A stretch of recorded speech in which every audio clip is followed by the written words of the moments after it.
Arahato Samma Sambuddhassa. Namo tassa bhagavato arahato samma sambuddhassa. Namo tassa bhagavato arahato samma sambuddhassa.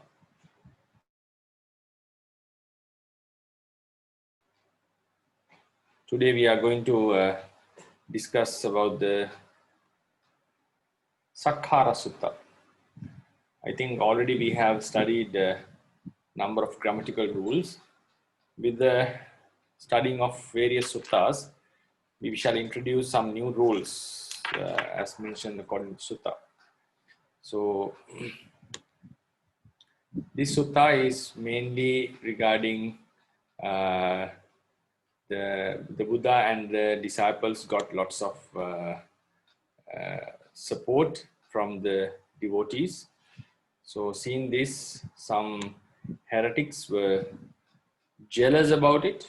They couldn't bear it. So they brought some difficulties to the monks. So that was the essence of the sutta. Knowing this, the Buddha has uttered some verse, Udāna. So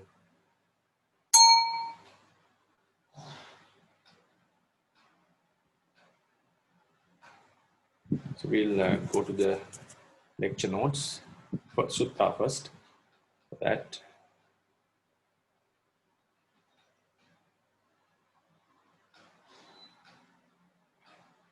hello, can you hear me? Yes, Bhante. I think I have lost the. So first, please share your screen. Yes, the screen is lost. That's the problem. The prescript, right? Like how to share the screen and all.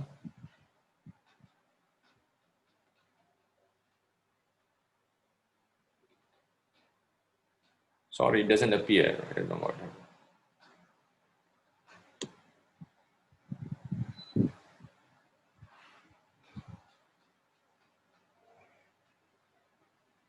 Okay, right. So we'll share the screen now, Pāļi.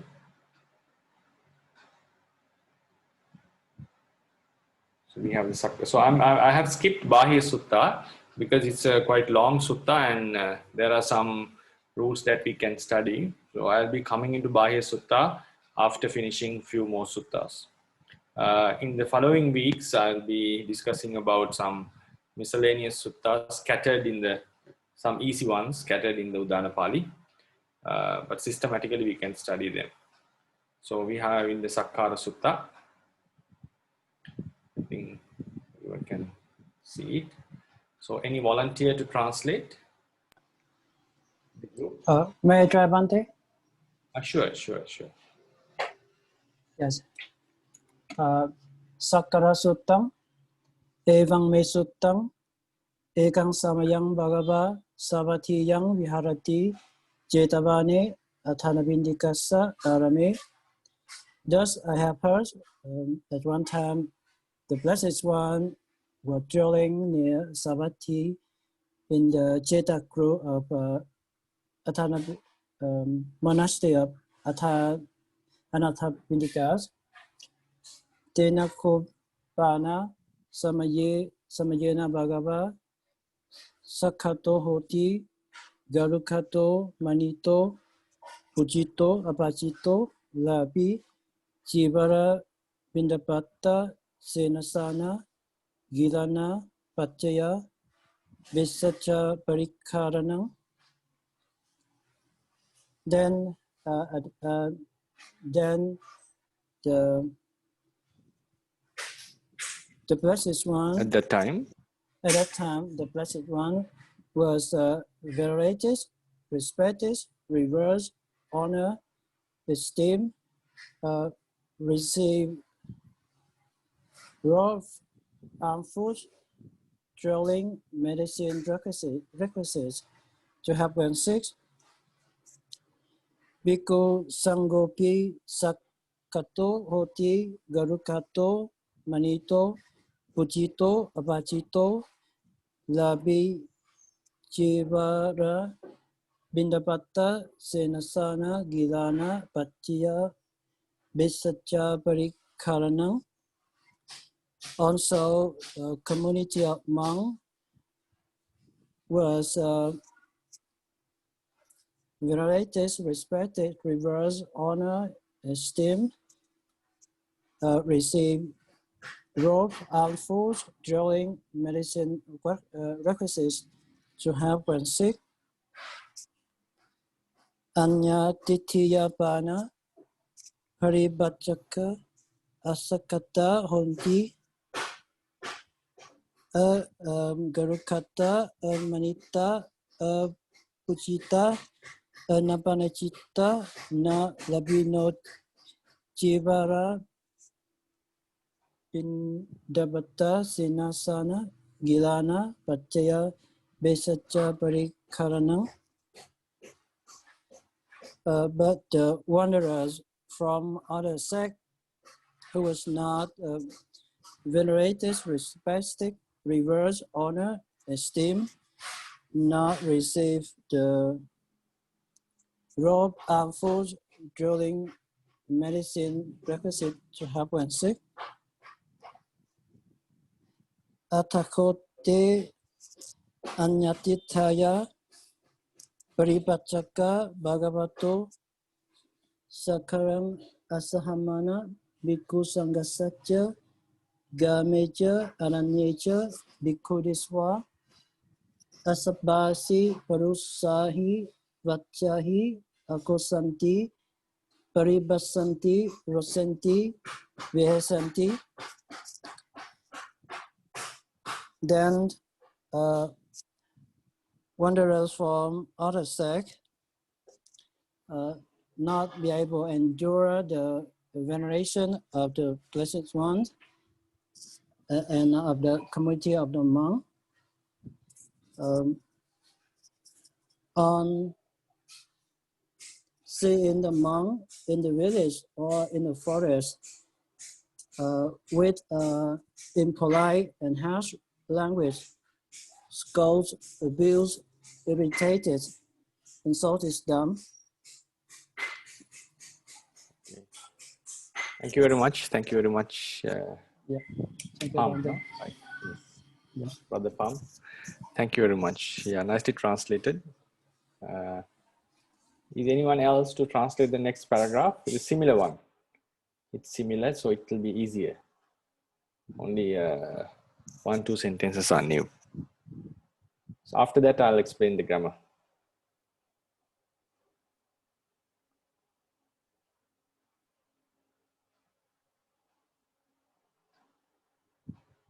So how about Sister Tuing? Tuing, I'm not. Can you translate? I'm sorry, Bhante. I didn't have time to Time. prepare for this Okay. sutta. Yeah, maybe next Okay. time. Yeah. Okay, right. Then how about Dui?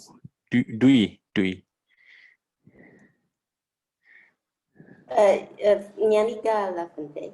You call Yanika. Two. Yes. Okay. Yanika. Okay, right.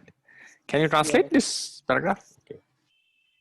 Yes, I can read the Bhante. Ah. Yes. Try to Please. translate, right? Yes. Try. Yes, mistake. Yes, yes. I will try. Okay, thank you. The Atako Sambahula Bhikkhu Yena Bhagawa Tenupa Sankaminsu Ubasankamitoa Bhagawantang Abhiwadetoa Ekamantan Nidi Tinsu.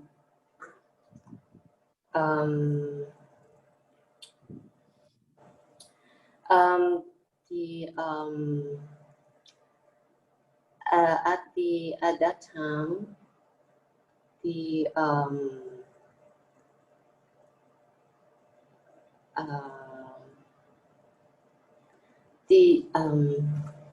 Many bhikkhus. Many monks.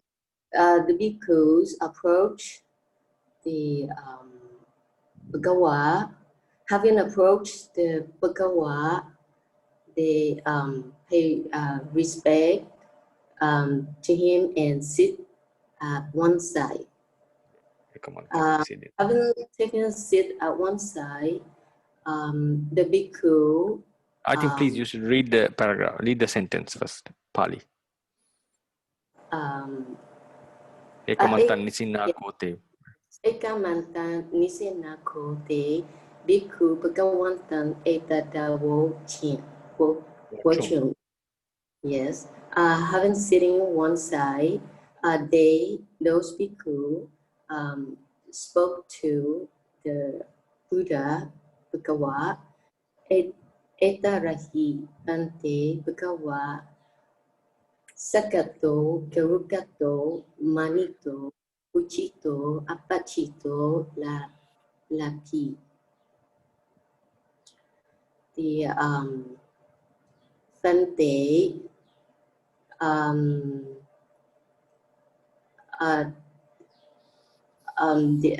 the present Venerable Sir, the precious one who is venerated, respected, revered, honored, esteemed, and in receive. No, Labi Pindapata is the same sentence. Yeah. Yes, Labi. yes. I did not complete the sentence. Chiwara Pindapata senasana kilana pachiye pesacha parikarana bhikkhu sangho pi sakato karukato manito buchito apachito lapi, and repeat the same sentence again. Chiwara until Parikam Ranang, and then Anyati Tiya Pana Paripajaka Asakata Agarukata Amanita Abuchita Anapachita Na Lapino. And then repeat the same sentence again, starting with Chiwara Pinabata to Brikam Paranang, and then another sentence, Atakote Vante Anyatitiya Paripachaka Bhagavato Sakarang Asahamana Bhikkhu Sangasa Jaganme Jaaranye Jabhikkhu Diswa Asabahi, Farusahi, Wachahi, Akosanti, Ripasanti, Rosanti, Vihesanti.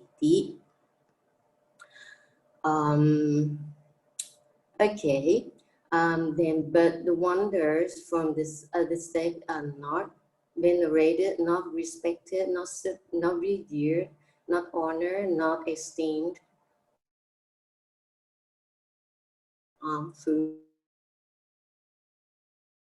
is to help when sick.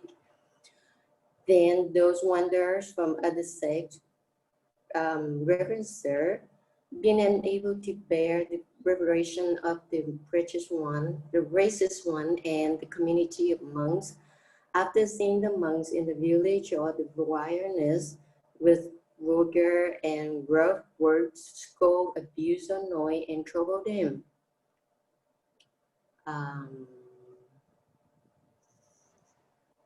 I think. Thank you. Yeah. Yes. Thank you very much. Thank you for your translation. Nyanika. Okay. Thank you, So, Bhante.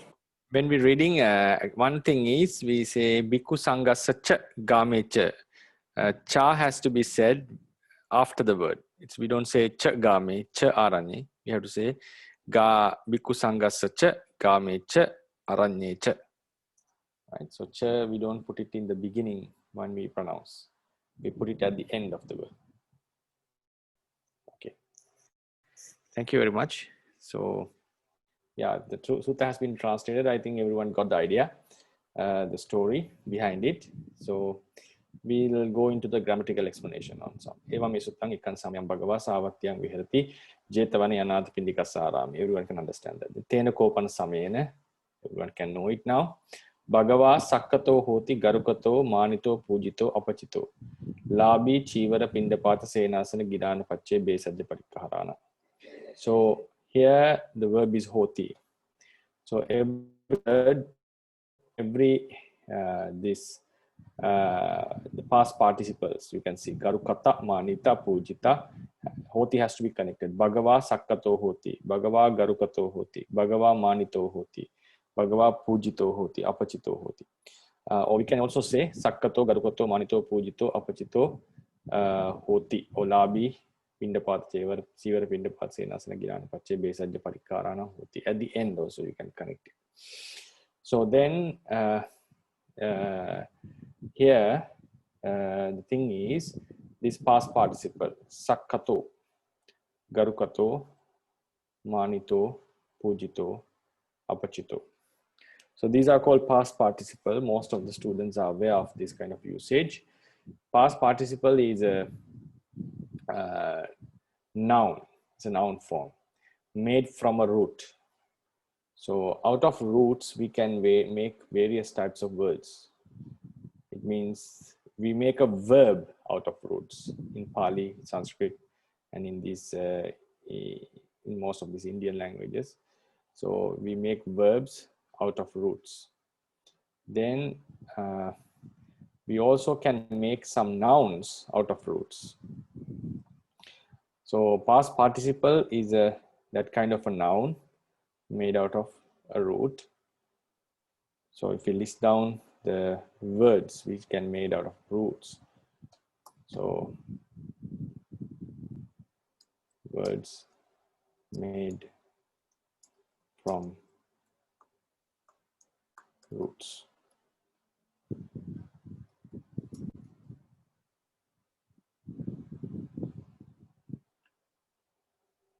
So first is a verb. Verb is made out of root. Then we have participles.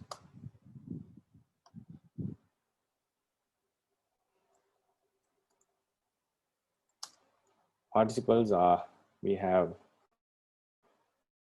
past participle,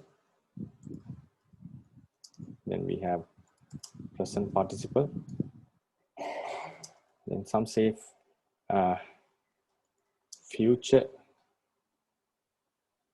This present participle is mostly continuous, meaning future participles. Future participle is twofold. Future continuous participles and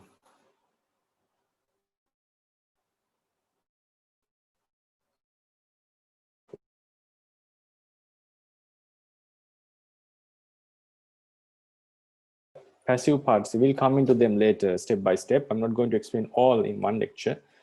I will refer to this note time to time in the further lessons. With the in the recent future, I'll be explaining, giving some more emphasis on some grammatical points. So this future continuous participle you can find in the Moggallana grammar. You don't find this in the Kachayana grammar. For example, because some students have already studied these things. So, for example, Gachanta is a present participle. Gachan or Gachama, Pachamana is a present participle. So a future continuous participle, because this present, sorry, past part, it should be present participle, sorry, pardon. So this, the present participle has a continuous meaning normally. Future continuous participles are like Pachissamana. These are very, not very common in Pali, but in the grammatical, I'm not sure whether we can find this in this kind of usage in Tipitaka. Maybe there are. So I think in the Pāļi course, new Pāļi course, book 3, you can find this kind of usage. It's taken from the Moggallana grammar. Pachissamana means he will be cooking. He will be cooking in future.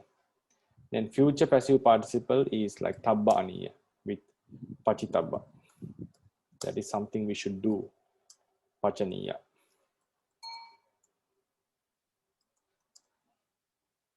So these are the participles that we can make. Then we have another kind of we call abstract nouns.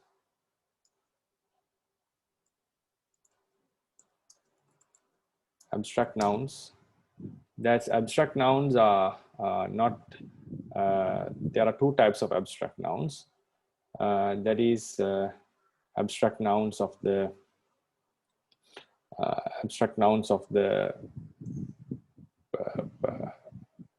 how to say tadita secondary derivatives, and also abstract nouns of normal verbs, abstract nouns of verbs.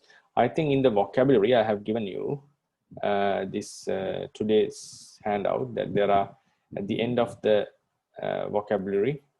I have discussed about this in brief. Like there are suffixes of past participles, present participles, abstract noun participles. That's how I've given it. So for example, now if we say the root pach plus ana,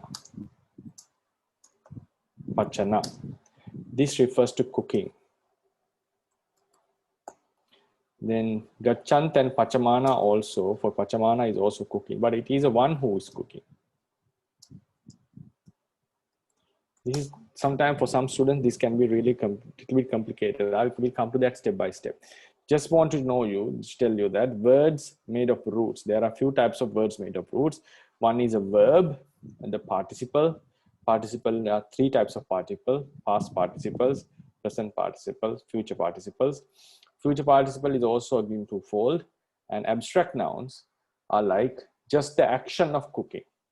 It doesn't denote anyone, it's just the action of cooking. So the suffixes for past participles is normally it's ta and na.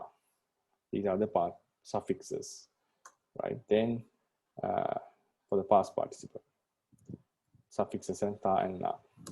Then for the present participles, the suffixes are ant and mana.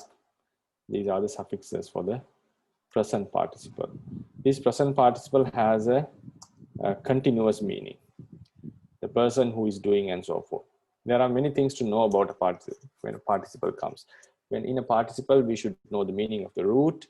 We should know the karaka. Karaka means in which syntax they are used. And also the time which is denoted, because this is a present participle, means it is a noun referring to the present time. So likewise, and also in some cases we have in some nouns we have some attributes like sila and so forth. So anyway, so this future continuous participles are issamana. Is the issamana is the suffix issamana. Then for the future passive participles, we have tabba, aniya. So this is future passive participles. Abstract nouns, the suffixes are and ana. These are the usages. So now if I bold them, you can see these are the suffixes that are used normally. There are lots of more suffixes, but they are the suffixes that are used to create words. I'll repeat again, words made out of roots. For the past participle ta and na, present participle ant, mana. Then future continuous participles samana, future passive participles tabba, aniya, abstract nouns are and ana. They are the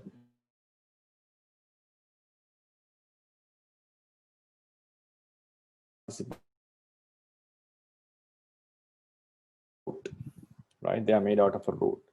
For if we take the example, we go into an example. Root is a pach. Then we add ta. When we add ta, grammatically we include E. That you have to get from the experience.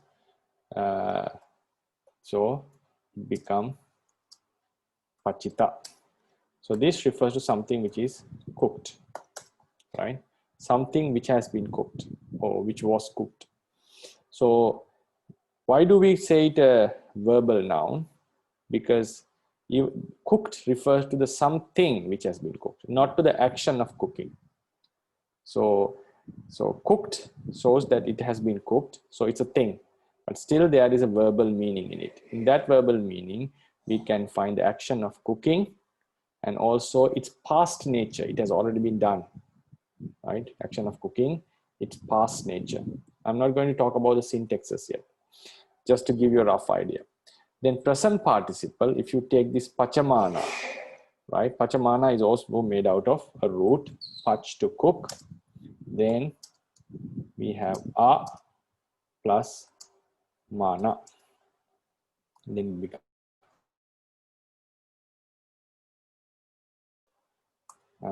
pachamana. So this is how the present participle is made. So here it means one who is cooking. So it also has the meaning of cooking, the action of cooking, and also it has the present attribute. That action is still being done. So in this pachita, action has already been done. It refers to the thing which is being cooked. Here, pachamana, it is the one who is cooking, and the action is still doing, is undergoing, and the cooking action is still there. The cooking action, because the root contains the main essence of the action of cooking. In the pachita, it has already been done. In the pachamana, it is being done at the moment. The difference of syntax is, in the pachita, it refers to the thing which is being cooked. In the pachamana, it refers to the one who is cooking. The one who is cooking. So now if we take the other example, pach plus samana. So grammatically, we have to insert E, that you will get with the experience, whether when to insert and when not to insert. Then we have samana. Then we come into pachissamana. So this is the, so here we have the meaning of cooking, pach, and also samana, future continuous. Future continuous. It will be cooking, right? And then, and it also refers to one who will be cooking. It's similar to pachamana, one who is cooking and one who will be cooking. So here it's cooked, is different. I'll talk about syntaxes later. Just I want to show that these nouns have verbal attributes within there. And also the time also plays a significant role. So now here, if we say pachitabba or pachaniya, we'll take pachitabba, the example. The root is pach, to cook. Then as a grammatical rule, we insert E, then tabba. Then we come into pachitabba. So here it refers to meaning something that should be cooked, how to be cooked, right? So here pach has the meaning of cooking, tabba has the meaning that should be done. So it's something like that have you to do. So the modern grammarians call it a future passive participle because it is not an action that has already been done. So in our grammar, we don't call it future passive participle. We call it this tabbaniya. So it is for here, this tabba has the meaning. So you can see this is how the change. So now pach plus ana, pachana is just the action of cooking. If you look at these meanings, you can see how they are different. The same root, pach, cook, to cook, we can construct. In English also we do this, right? So If it is a past participle, something which has been cooked. If it's a present participle, one who is cooking. If it is a future continuous participle, one who will be cooking. If it is a future passive participle, something that should be cooked.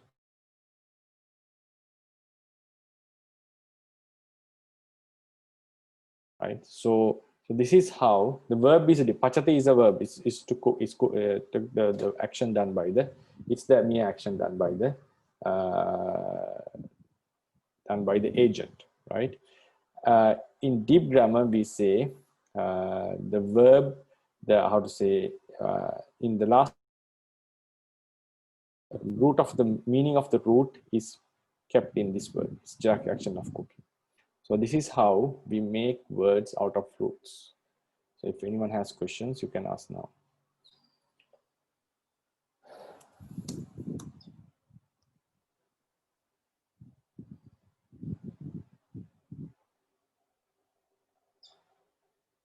Okay, we'll proceed then. So now if we go to the sutta, right? If you go to the sutta, I'll first go to the vocabulary, which I shared last time, because in that I have given past participles, participle forms in the sutta. Sakkata, it comes from the word sakkaroti, right? It comes from the word sakkaroti. So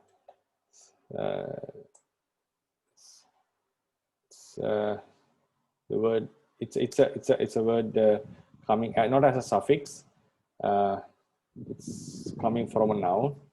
Then we have kar root. This is not a sa is not a prefix, right? It's something that is added because of a noun. Then ta suffix. So we have sakkata. So what does this mean? Sakkaroti. If you go to the vocabulary, we can see sakkaroti, to honor, esteem, treat with respect, receive hospitality. So these are the, or to honor, to esteem, to treat with respect. These are the meanings. So now sakkata is a verbal form of sakkaroti. It's verbal. It's the past participle. So as cooking, when it comes to a past participle, it became something which has been cooked. Pachita is something which has been cooked. Ta, the past participle meaning is there, past meaning. So here, if sakkaroti means to honor, sakkata means one who is honored. That's the meaning. So garu karoti, it's a garum karoti. Garu karoti means to pay also to respect. Keep it garu plus kar plus ta.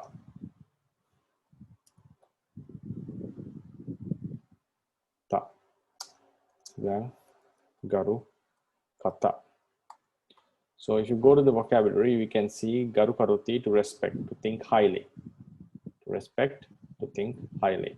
So here, one who is being respected, one who is being taught highly. Same way, manita, man is the root. Man is the root, plus e is inserted, ta, come manita. Actually, it should be first. Yeah, I think the a should be there. Anyway, the strengthening has happened here, like chorita. So then pujita, honored, root is puj, plus e is inserted, plus ta, pujita, something which has been respected. Apachita also. Sorry.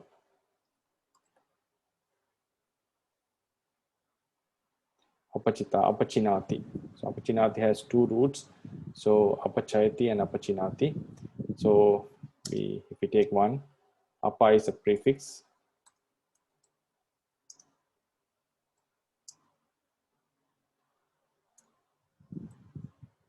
Chi plus ta. Apachita. Right. This is how we made it. Just give me one moment. Just one moment. There was another.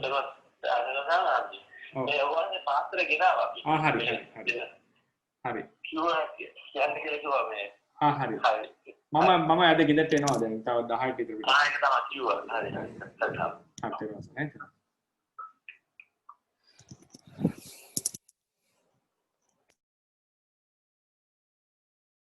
Understand. So if you go to the sutta back, so ta suffix is a past participle in this sutta. So if you go back to the sutta, we can see. Bhante. Yes. Okay. I have a is it the can you go back to the lecture notes? Oh, sure.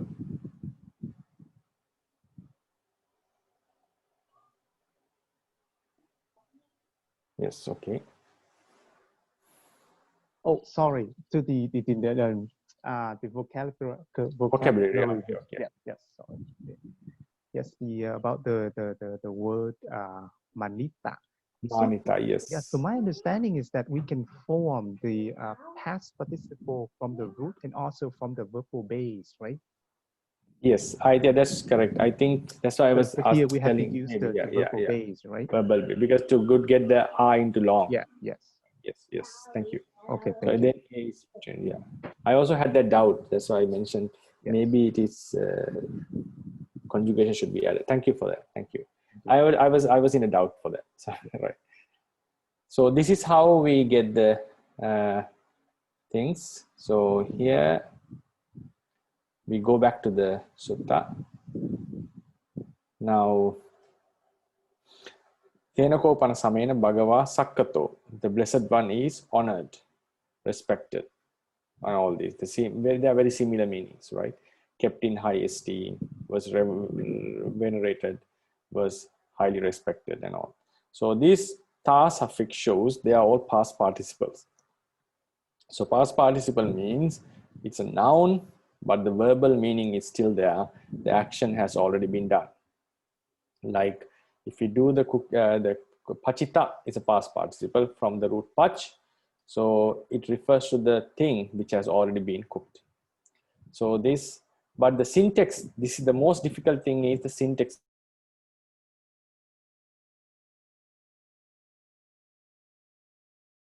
Past participle is a noun. The verbal meaning is still found in it. And also its past, present, future nature is also found. So when we see a past participle, you have to know it denotes to a noun related to the action. It can be it will discuss about that later. So the noun is related to the action. At the same time, it refers to an action which has already been done. That's why it's called a past participle. If it is a present,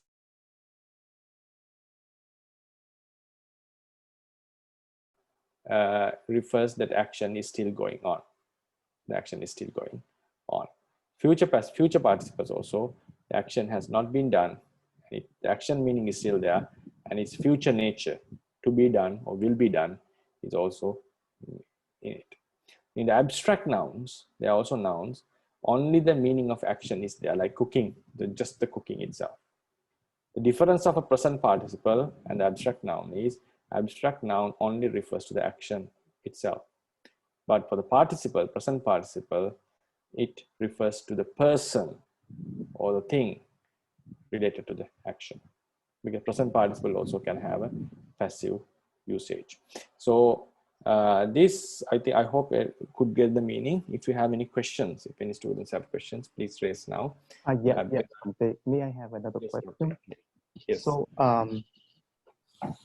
do we have a concept of I don't know the terminology, but there is something that should have been done. Do we have that concept in Pāļi, Bhante? Should have been done. Yes. No, to my knowledge, not. It means it would have been like it was not done, but it would have been done. Yes, that's right. So for example, far I haven't come through. Yeah. So on, for example, in English, when we have like the, I think that is the third conditional. I think something Okay. should have been done in the past. Yeah. Someone had not done it, but it should have been done. So that concept. Okay. We can construct a sentence using many words, but not a single suffix to that meaning. I see. Yeah. For example, in that case, for example, I will go to the lecture notes. So in that, for example, if we take an example sentence, can you give me example, like simple example that should have been cooked, right? Yeah. Is it? Yeah, right. Yeah. So for example, that should have been cooked yesterday. Yeah. The rice should have been cooked yesterday, right? So we get hiyo, batang, pachitabang, ahosi. So the rice should have been cooked, should be cooked, pachitabang. With the usage of ahosi, we say it would have been, that we bring it to the past tense. I see. Okay. That's how we use it normally. Okay. Thank you, Bhante. Right? So, but as you said, there's no direct suffix, only one suffix. I see. Okay. Thank you, Bhante. Okay. So I think Bhante really right on question that we call in English,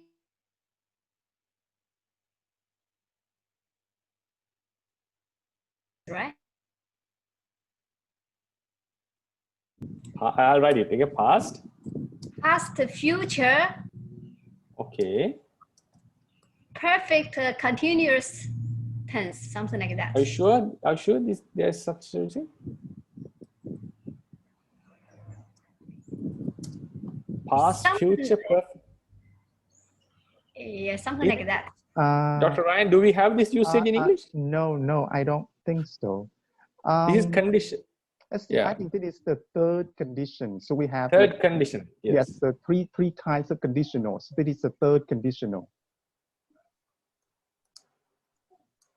So for example, like, yeah, we say like, had it rained yesterday, I would have done it, or I would have, taken the umbrella or something like that. Right. Yeah.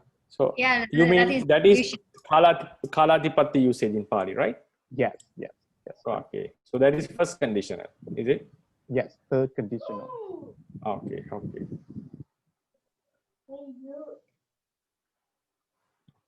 So then we'll go to the next grammatical rule.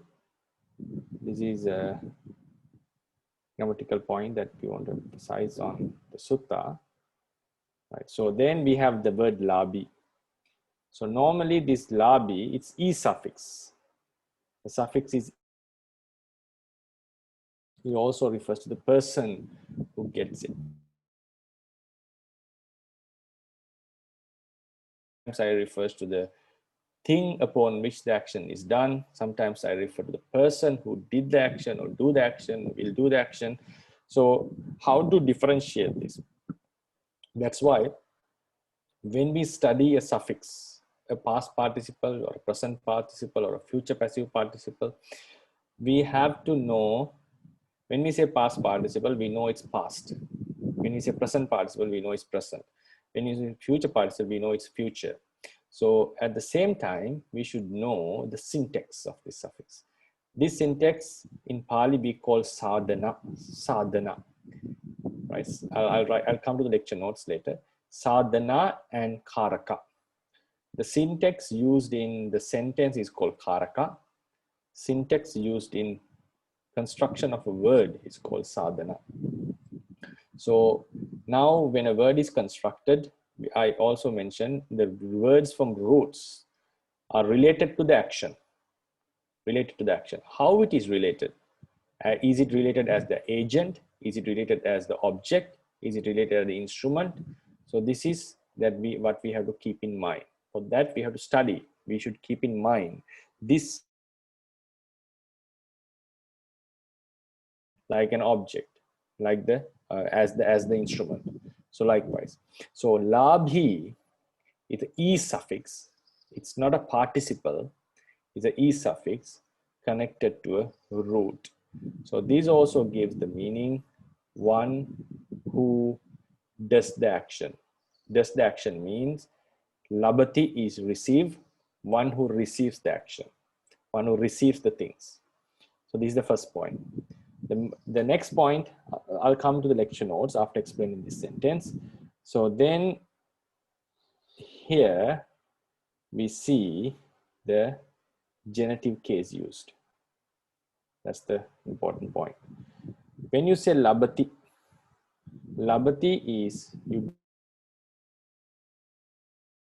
accusative case. That's the normal usage. But that is as a verb, labati as a verb.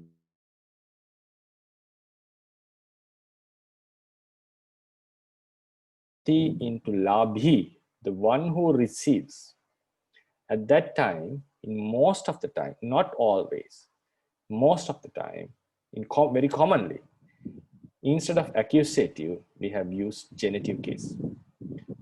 If you keep the accusative, still it's correct, it's not wrong. Both are possible. But with labati, normally we use the accusative thing as the object is written accusative. But when that labati is made into labhi, we keep the object either in genitive or either in accusative. So here we can find chivara is a one word. Chivara is a one word. Then pindapata is a one word. Pindapata is another word. Then we have senasana is another word. Then gilana passaya besajja.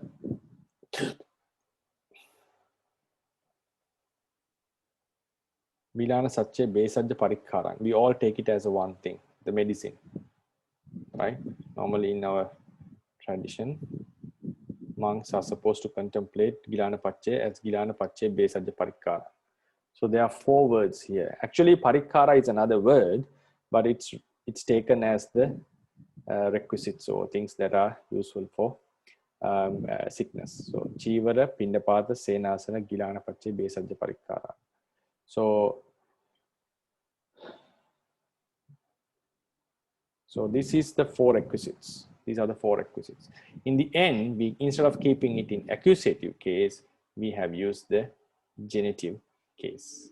We have used the genitive case. So that is the rule that we have to keep in mind. So the suffix e, long e, not short, is long. So this suffix e. Now here, words, it's still another word, for example. It's another word made out of roots. It's not a participle, but so suffix e. So with suffix e, we have to obtain plus e. So this become la b. I is changed into long a. So then with la b, it refers to the one who obtains or gets. Then the object written in both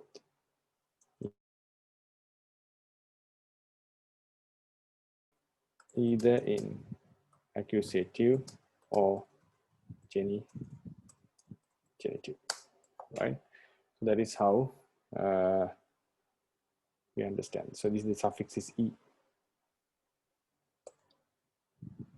Suffix is e. Yeah. Any questions regarding this? The suffix e here is something like a.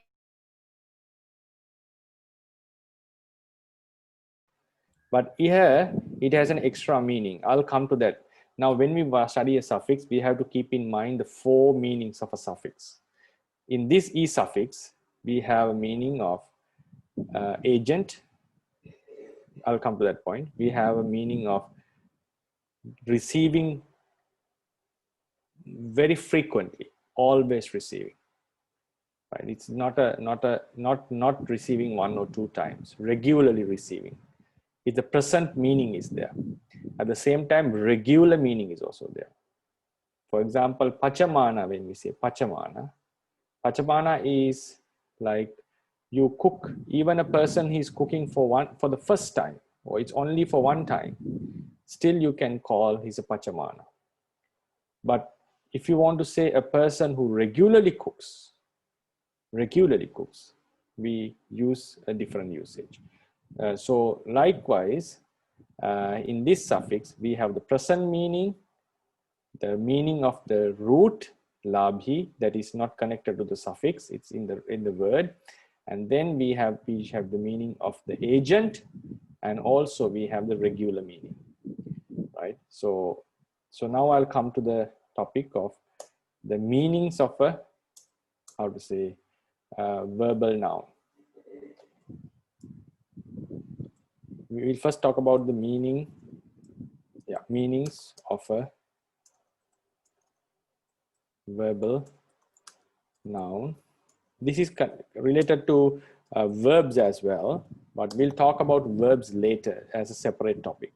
So meanings of verbal nouns. These are the verbal nouns, right? Forget about the verb. So verbal nouns, we have participles, abstract nouns, right?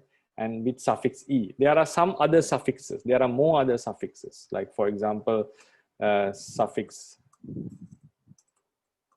aka is another one. Suffix aka is another. So there are many suffixes.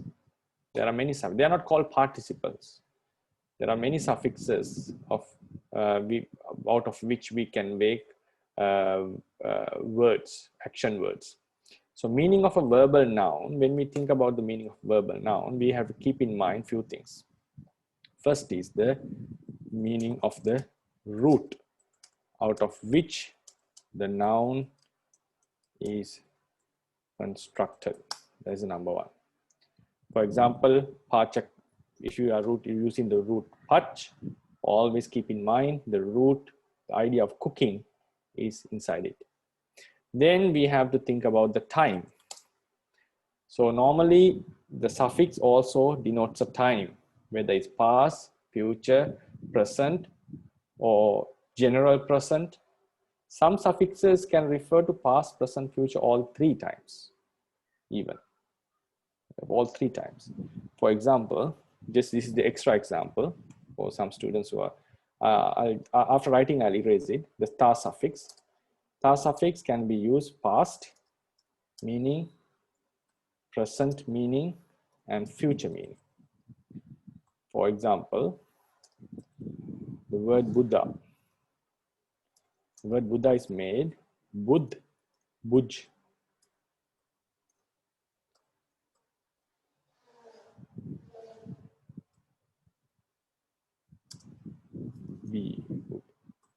Buj plus ta. Buj plus ta.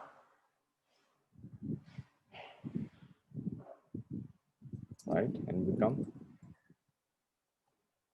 Buddh plus ta, Buddha. So now this Buddha can refers to one who has got enlightened, one who is enlightening at the moment, and one who will get enlightened. Because if you look into the sutta called Pabbajja Sutta, in the Sutta Nipata, the Bodhisattva was referred.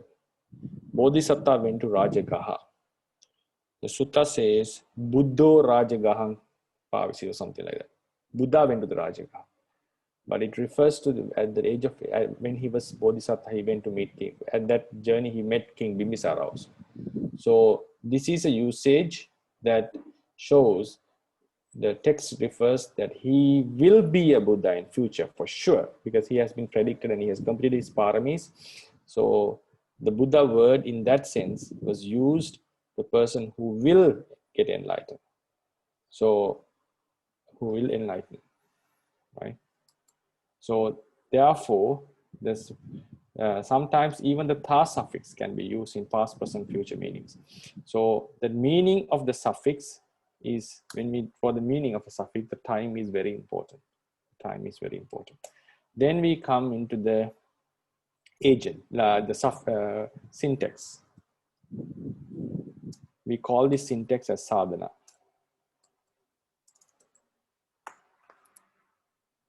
Time as kala, right? Root, as we can say, meaning of the root is the datvatta, right? Then special,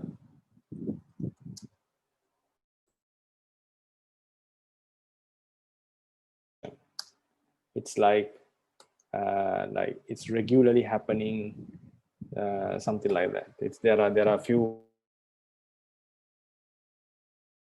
in detail. Nirutha Deepani also explains like few types of special attribute, tat sila, and so forth. It doesn't come to my mind at the moment. Like for example, if someone has the is habitual in that action, we use it, we give that meaning. So therefore, this is a special attribute is called, sorry for that, I forgot it. There's a word. I'll give you next week. In the next class, I'll give you the word. So these are the things that we have to keep in mind when we are constructing a verbal noun. Yeah, when you are constructing a verbal noun, these are the points that we have to keep in mind. So now, if we think about, today I'll leave the grammar lesson here. So next week also I'll be continuing with this past participle and these meanings. So when you get a noun, when you get a suffix, you have to keep in mind when you are finding a verbal noun made out of a root, adding a suffix. These are the meanings you can consider. If you are talking about only a suffix, right? Meaning of a suffix. So we have to consider only these three, because the meaning of the root is found in the root, it's not in the suffix. So in the previous one, when you take the entire verbal noun, like for example, pachana is a verbal noun. The suffix is ana. So for the suffix, you have to consider about the time, syntax, sadhana, and special attributes of the action. Some suffixes doesn't have that special attributes. It's only sometimes. But with regard to the noun, when the noun is being constructed, you have to add, instead of time, syntax, and special attribute, also the meaning of the root to which it is connected. Right? So these are the things generally that we have to think. This lesson will continue. These words made of roots, from roots, will continue for a few weeks. So because without the knowledge, very solid understanding about these roots, about these words, it is very difficult to understand Pāļi. Yeah. So if you have any question, one or two questions we can discuss before we conclude explaining. Bhante? Yes, brother. Sorry, Bhante, about the special attributes of the action, Bhante. What is that, Bhante? It's like at the moment I cannot give you many examples. It doesn't come to mind. One example is, for example, someone is cooking and something, or someone gets angry. But if someone kills an animal, right? So, but another person has the habit of killing animal. He's a hunter, for instance. So this habitual nature is the special attribute. If one may cook once in a while, someone is doing cooking every day, as an occupation, for instance. So this is a special attribute. The action of cooking is done by the both, but someone has the special attribute of doing it again and again, regularly, frequently. So this is the special attribute we are referring to. There are a few of such special attributes. For example, sometimes araha, suitability. He suits for that action. He suits that action. So likewise, there are a few attributes. When we discuss about these special attributes, it will be more clear. Right? I'll come to them step by step. Okay, Bhante. Thank you, Bhante. So Bhante, I think that is like in the Gajana when they talk about the Shila, that word. Yeah, sila. Yeah, they use that habitual action actually. We do not consider as a sila, araha, and all this. Yeah. Okay. So now if you go to the sutta, it's already been translated. I think everyone got the meaning.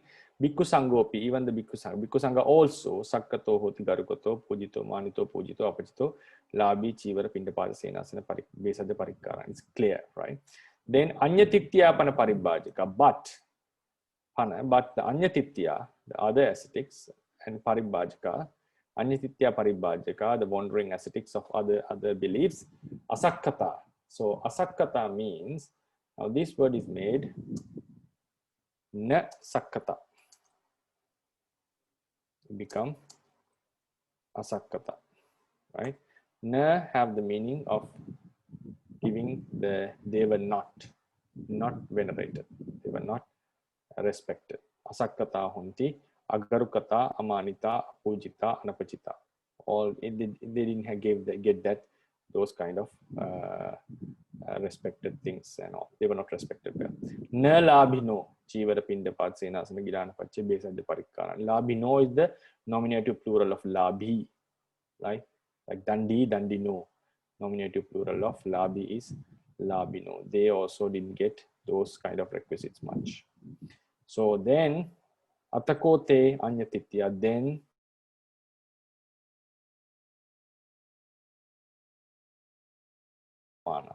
right? You can see this is a present participle.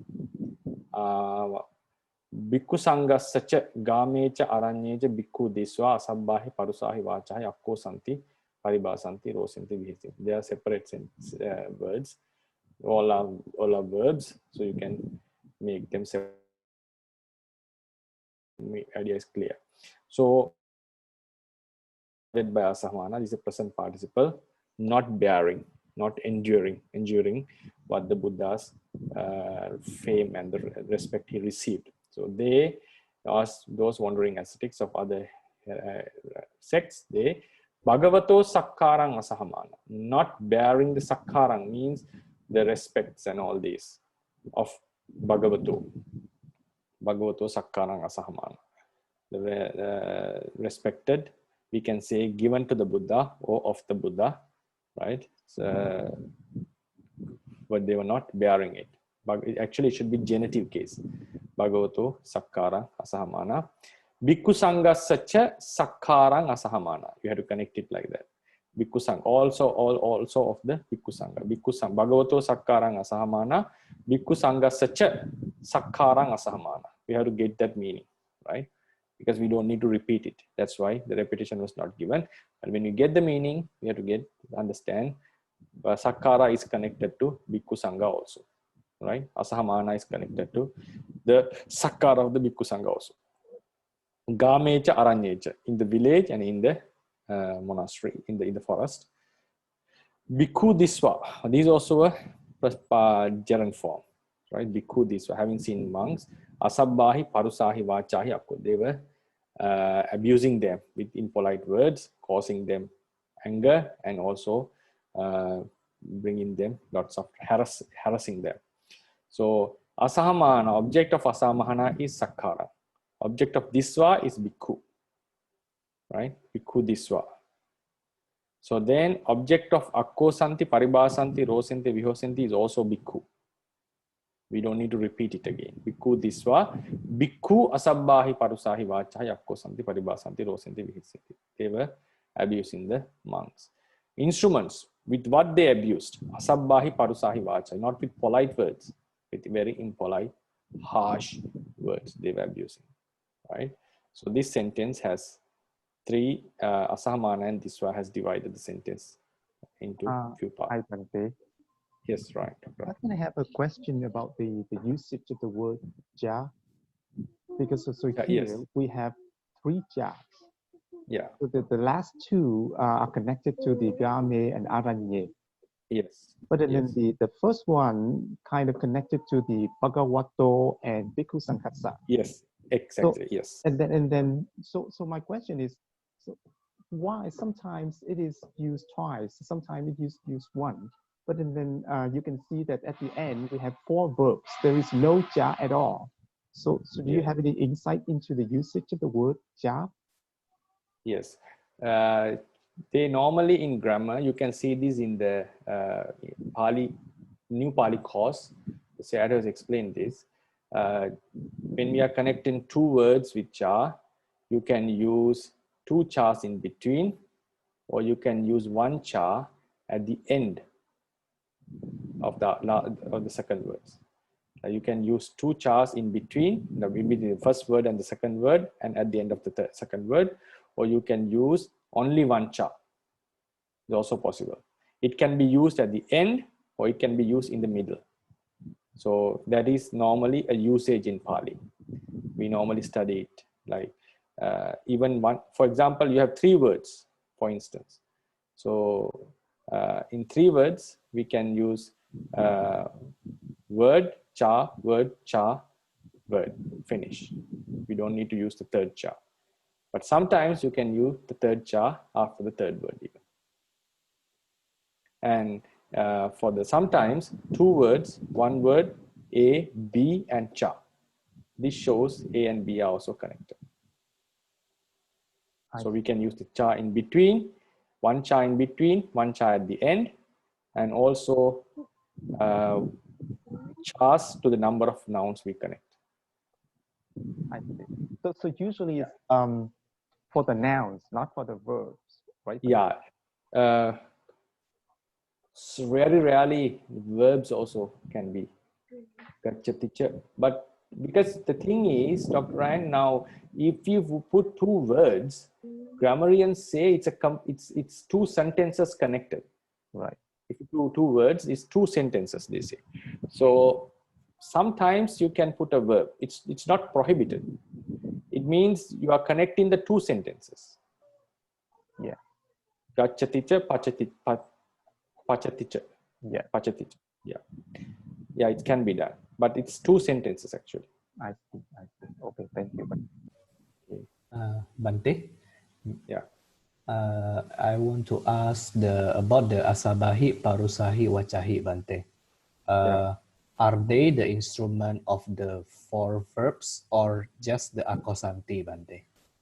All four. All four, All Bhante. four. Yeah, all four. So we can translate it the instrument in the end of those four verbs, Bhante. Yes. Okay, Bhante. Thank you, Bhante.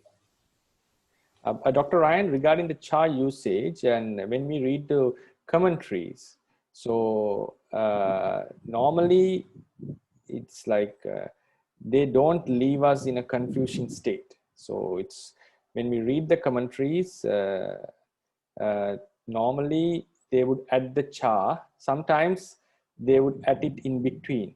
So so sometimes it's like now they put a phrase, one phrase. The second phrase starts, right? So they have to put a cha, either because of this or because of this. The thing is, in the cha, sometimes cha comes as not and between the two phrases. Sometimes it can come the second phrase after the first word, the cha comes. So even this kind of usage is there. So it's like it can be a little bit challenging in the beginning to find out the exact meaning of cha. I see. Okay. Yeah. So it's as you said, it's a little bit complicated usage. Yeah. Okay. Thank you. Same with va. Same with va. Cha and va. So yeah, then atako sambahula bhikkhu yena bhagava tenu upasankaminsu. The monks approached the Buddha, upasankamitva bhagavantang abhivaditva ekamantan nisidinsu. I think everyone can understand this. Ekamantan nisinna kote bhikkhu bhagavantang etadocha. The monks who sat one side, or having sat one side, said this to the Blessed One. Etaraha is now, these days, Bhante. Then it comes the entire thing that we have already translated. Then we come to the Gatha, which I'll be doing a bit later. So these are the points that I would like to discuss. Today we discuss about the words made out of roots. We discuss about the words made out of roots. To conclude the class, we'll go with the usage of na, because the na we had some nas here. The meanings of na.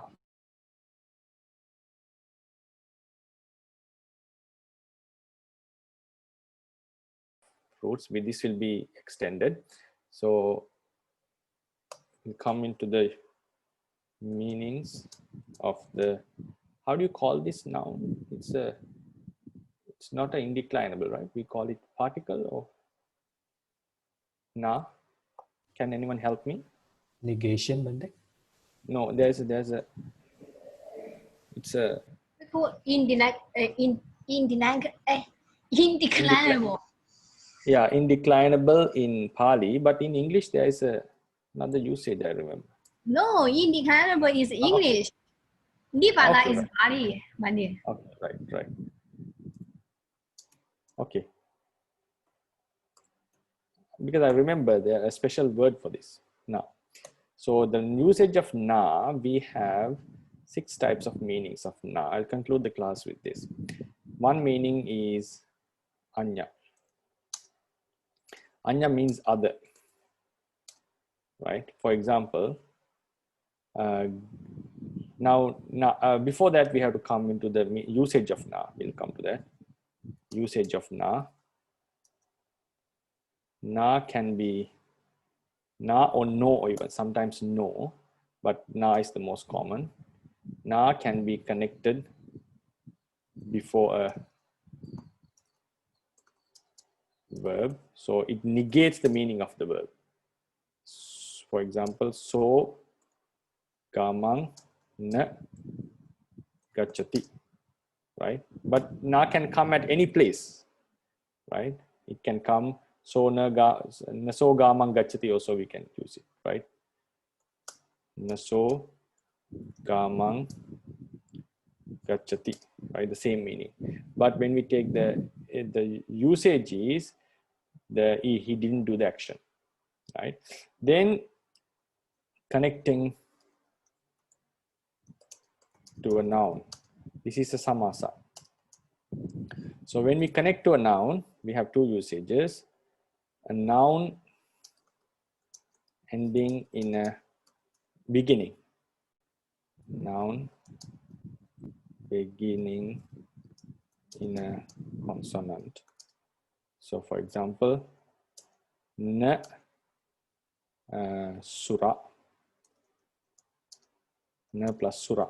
Sura is deva, become asura.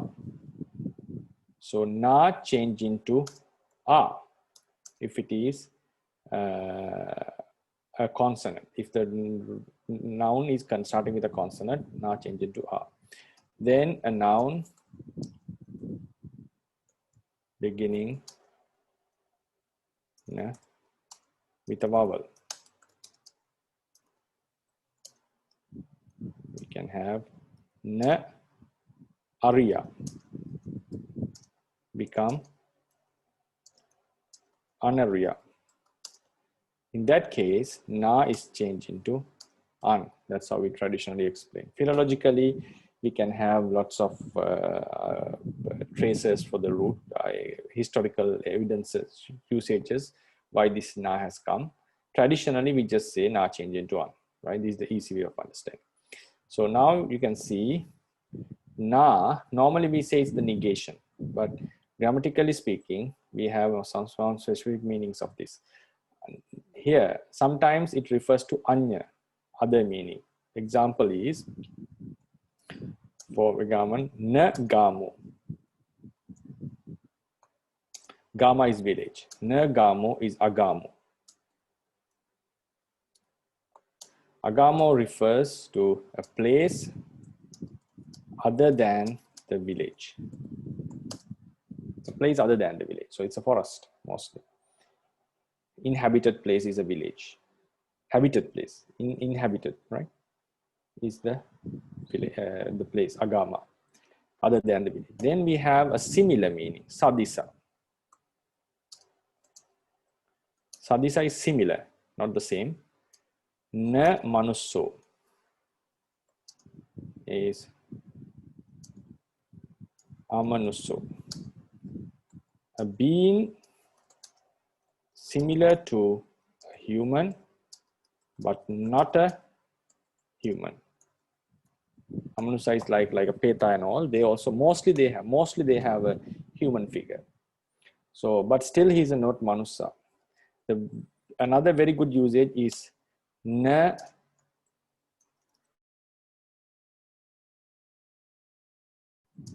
become asamano. Asamano. Asamana is a person who is not a monk but act as a monk.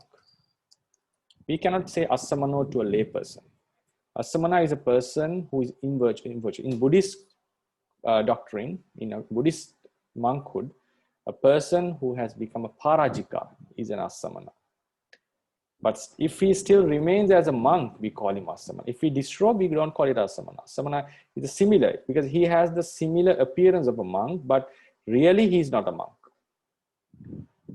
And a monk, a person who has worn robes by himself without getting the ordination properly, according to the monk's rules, he is asamana because he looks like a monk, but factually he's not a monk. So then we have another meaning called anya sadisa viruddha. Viruddha is opposite. This is the usage is na kusala akusala. The natures opposite of kusala, wholesome, unwholesome we call, right? So when the akusala arises, kusala is prevented. They didn't give a chance. Kusala become weakened. Our wholesome qualities become weakened. Viruddha. So actually, if we use it properly, so it goes tadanya. This is how tadanya is the usage, but I'll just give it anya usage, right? Grammatically, it's called tadanya. Different from that. That is the noun. Now, when we connect it with na, it's called different from that noun. So the proper grammatical use is tadanya. It's come from the ta. Tad sadisa.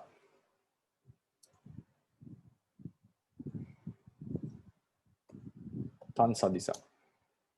Sorry, in Pāļi. Sanskrit is tad sadisa. Then tang viruddha. Opposite to that. Then we have alpa. Tadalpa. Alpa is little. A person who has a small stomach, we call na udaro, anudaro. This is a bahubhi samasa. Some students may not get this. It's like udara is stomach, na udaro yassa. So anudaro, right? So it's na has the meaning of small stomach. There's no person who is without a stomach. So a person with a smaller belly. Then we have, it's called appasatta. Appasatta means not praised.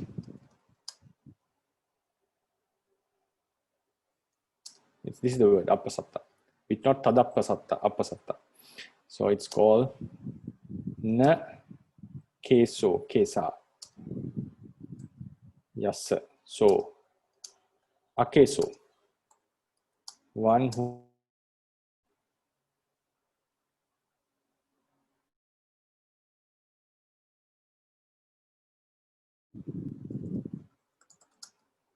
how do you call it, unattractive or unattractive, sorry, unattractive hair, right? Maybe it's very short or it's not very nice looking. Then we have tadabhava, abhava.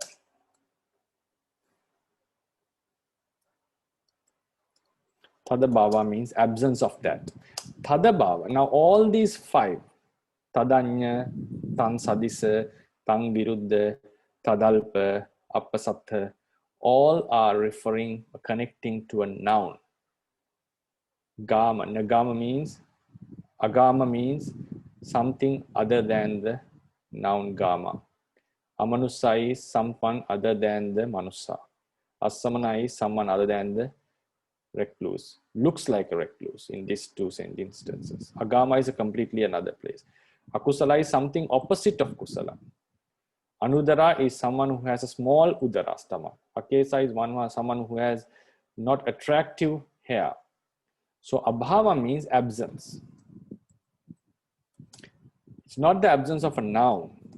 Absence, the meaning of absence in na is found when it is connected to a verb or verbal word. Na katva become akatva. The action was not done. Akatva. Another one is, even though we don't connect it, na karoti. We don't connect it. Na karoti means not doing. This is also abhava meaning, but this one is not, we don't make it a samasa here, right? In other cases, we connect it, right? So here it's before a verb.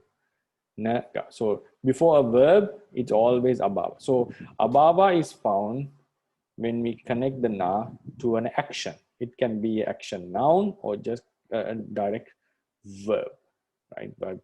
So when we say asakkata, agarukata, amanita, apujita in the sutta, if you go back to the sutta, we go to the sutta, we find anyatitya, Buddha was sakkata, garukata, respected, honored, venerated. But the anyatityas were asakkata, agarukata, right? Asakkata. Buddha was sakkata. You can na sakkato, sakkata, asakkata, right? Na sakkata, asakkata. So here na, because sakkaroti, it's come from the sakkaroti. It is an action. So they were not venerated. So this na is in the tada bhava meaning, absence. They were not respect, right? So this is the final rule that I want to discuss today. So if before concluding, if anyone has questions regarding this na usage, you can ask. Hi, Bhante. Yes, Dr. Ryan. If I remember correctly, then in the maybe Kachayana and Rupa Seti, we can find the first, second, third, and sixth meanings. So where can I find the fourth and fifth meaning in what literature?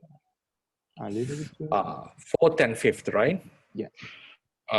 This I got from a book, Pāļi book written by okay, Nivrutti Deepani. I'll send it to you in the Viber, in the group. Oh, okay, thank you. Reference, right? Reference, I'll send it. Thank you.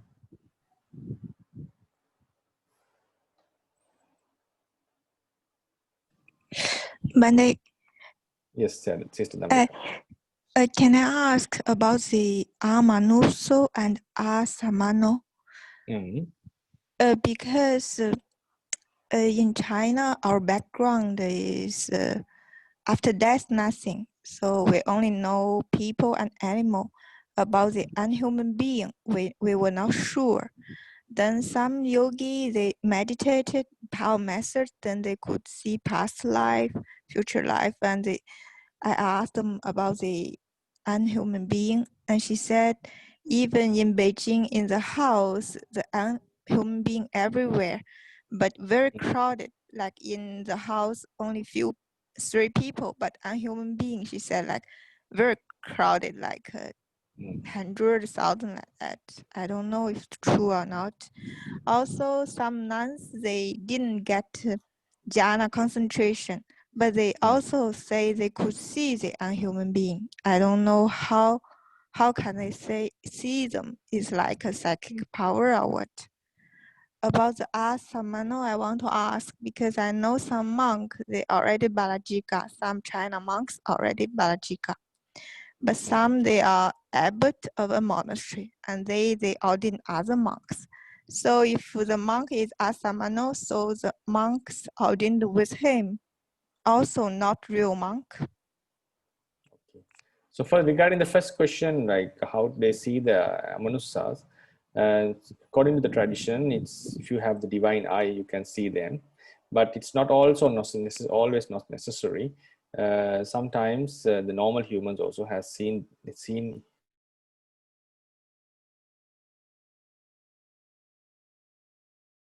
here in front of them, and also some from very childhood possess that such abilities, like have connections with non-humans and all.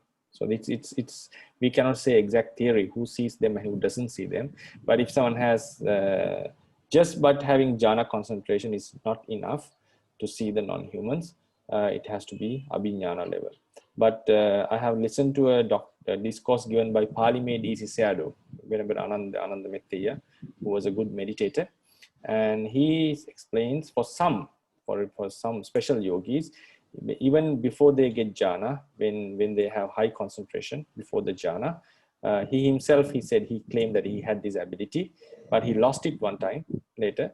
They could read others' minds, they could see the past lives, and these kind of things can be seen.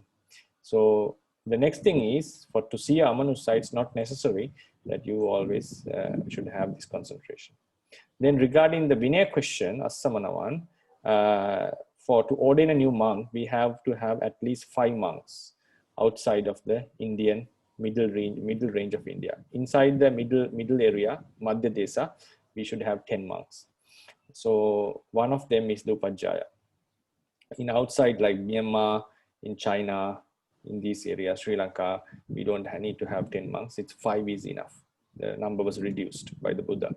So in such a case, now for example, if you assume that the monk is already parajika, so then if the ordination is done with only 5 monks and one is parajika, maybe the Upajjhaya or maybe whoever is in the group, then the actual number will be 4. So then if someone is ordained, his ordination is not valid. Then what happens if we keep more than 5 monks? Like for instance, we have 20 monks for the ordination. For instance, there are 2 or 3 parajika monks. But if you have 20, you minus 2 or 3, we have 17 still. So even the monk, parajika monk, is the preceptor. Even he is the preceptor. And also the sub-commentary says, even if he is the one who is reciting the Kammavaca, even he's the one who's reciting the Kammavaca is parajika. As long as there are more than 5 monks, at least 5 monks, pure monks in that assembly, the ordination is still valid. So therefore, normally in present day traditions, we don't ordain a monk with just 5 monks. To make it sure, we take at least 10, 12, or maybe in our ordinations, we had more than 20 senior Mahatheras.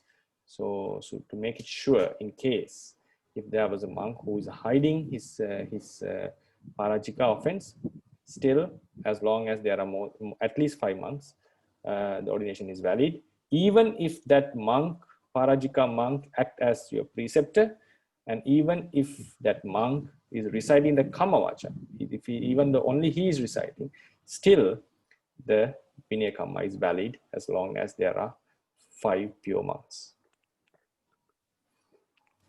Thank you, Bhante. Okay, so. Okay. Bhante? Yes. Sorry, Bhante, just really quick continuing the Sister Lee's question, Bhante. So it's possible even without the jhana first that someone might have the ability to see past life or read 1 month, Bhante. It's just Yes. only of the karma, Bhante. Karma means if he has, mostly if he has practiced such spiritual aspects in recent lives, it is possible.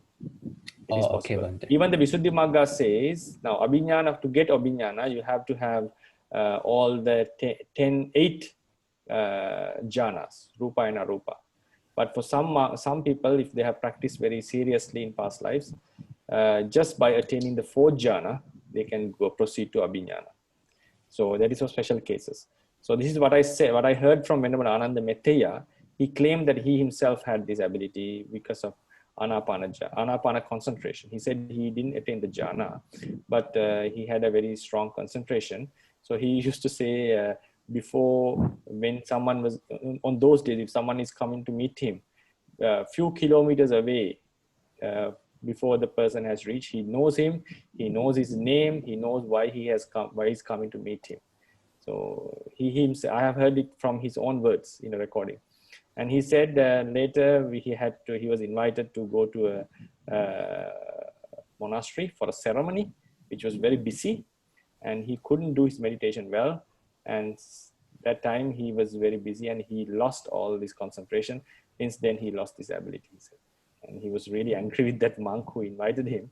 Then later he said that anger kept in him for a few years. He couldn't, because he lost all that wonderful abilities of knowing others' mind and all. So then he developed metta, and he said, now I have no anger towards him. He was very simple, and he was very humble person, lived for 101 years. Yeah, so this is what he said. That's what I mentioned.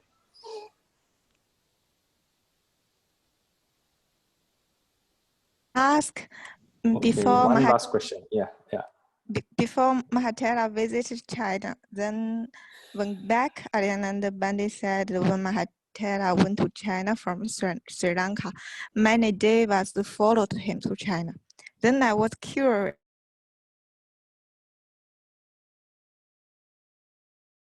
Then I asked Ariyananda Bhante. He said, you asked devas. Okay. So I didn't get the answer. That, I'm not sure about that. I'm not sure. Sure means I'm not sure about, because I cannot say anything about such statements. Right. Surely Devas would have followed my teacher. I'm sure about that, because he was such a virtuous person, wonderful person. Ari Dhamma Mahatera, no doubt about that. So as a Buddhist, I would believe it. I'm not sure whether they came or back. I cannot answer these questions. Sorry, I don't have that ability. Sure. Can I ask a last short question? Okay, because I have to leave in another few minutes. Yeah. Okay, because I went to China monastery, then my friend was meditating there. And she said as long as she can learn meditation with a monk, as long as the monk is not Balajika, she will stay in the monastery. But I left because another friend, she told me, you need to observe the small precept. One cannot observe the small precept well, surely, easily Balajika. So when I saw the small precept, I already left. So I want to ask whose opinion is correct? No, that's wrong. That's wrong. Parajika is a very high offense. So you cannot judge a monk because of breaking a small offense. It's a very wrong idea. It's wrong idea. It's very wrong. Okay, yeah, but her opinion is if a small precept the monk doesn't pay attention, it's very easily that he not easily. There is a possibility that he can extend his offenses, but I don't think that is easily happen. I don't think that would easily happen. Being okay, a monk, thank you. I don't think so. Okay. Thank you. Okay, you're welcome. So shall we call it a day then, Sally? Okay, Bhante.